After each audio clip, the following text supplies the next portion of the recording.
Now, News 18 Sports Overtime.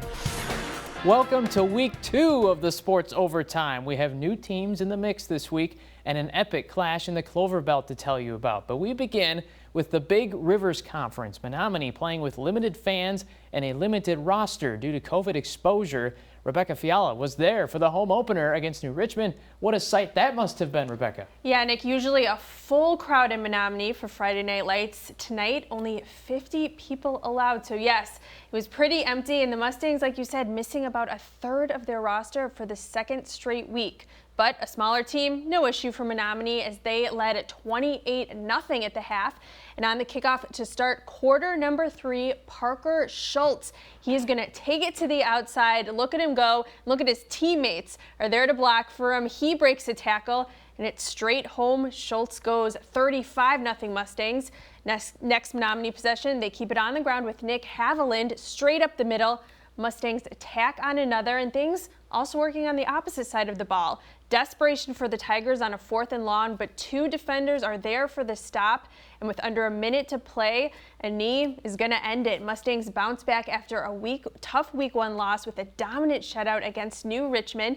Now, I did speak to Coach Labuda after the game, and he said not many teams would be able to bounce back like that after a tough loss, especially with starters missing from the lineup. So he was really proud of his guys tonight.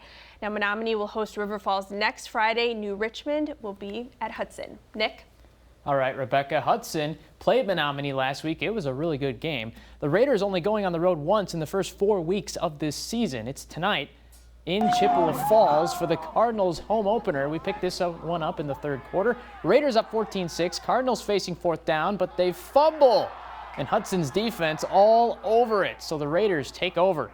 But the Cardinals get it back. And Jack Meyer nails a 43-yard field goal. That makes it 14-9 in the 4th quarter.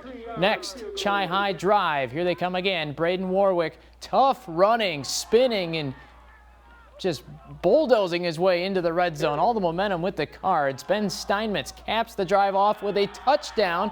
Chi High rallies to win 17-14. What a comeback for the Cards tonight. The Dairyland Conference chose to start games a week later than other conferences. Augusta not in action due to COVID exposure, so 6 of the 8 league members kicking off the season this evening. Defending champion Blair Taylor on the road at Whitehall, and the Wildcats threatening early on. Quarterback Cam Fremstead rolls out to his right, fires to Matthew Waldera, who breaks a tackle and walks in for 6. Blair Taylor takes the early lead, but Whitehall answers quickly with Jonathan Thorne. Hand up the middle, beats one defender, and he's going to go the rest of the way untouched. Vikings take the lead in the 1st quarter. But the Wildcats just too much tonight as it played out. Senior receiver Alec Reisman goes up 2 hands. Spectacular grab over the Norse defender. Blair Taylor wins a close one and a good one, 18-14. Let's head a few miles down the road. Oliva Strum taking on Independence Gilmanton. Indies on the move late in the 3rd. Tailback Ethan Severson up the middle, picking up the 1st down.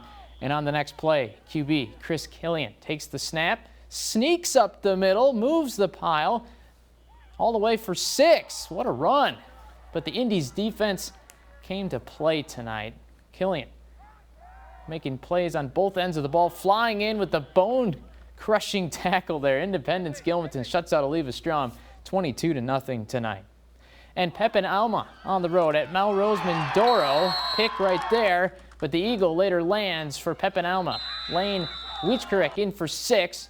Pepin Alma up early. Later in the 1st half, Mel Min tries to punt, but tricky snap there, and it's Pepin Alma all over it. Weichkarek scores again to put Pepin Alma up by 12. They end up going for 2 and converting. No final score. Well, it's 21-0 in the 3rd quarter is the last we have. Check the website for a final.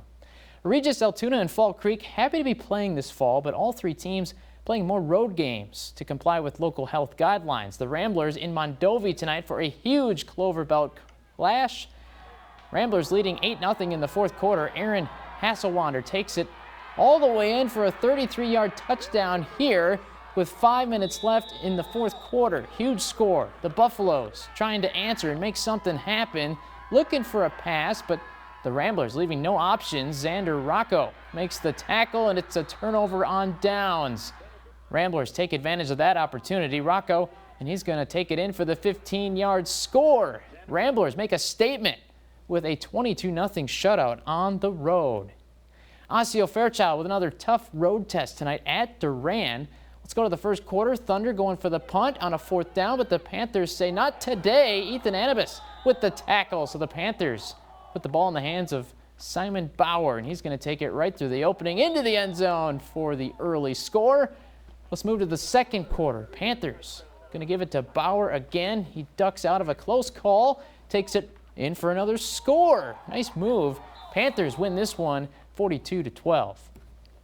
Second game of the Fall Creek era under Tyler Mickelson at Elk Mound. First drive for the Mounders. Handoff to Avery Canta. Goes about 30 yards, and then he's going to get knocked down. He almost had the 6 points, but it leads to this. Ethan Levera, 2 yards in for the night's first score, 6-0 Elk Creek.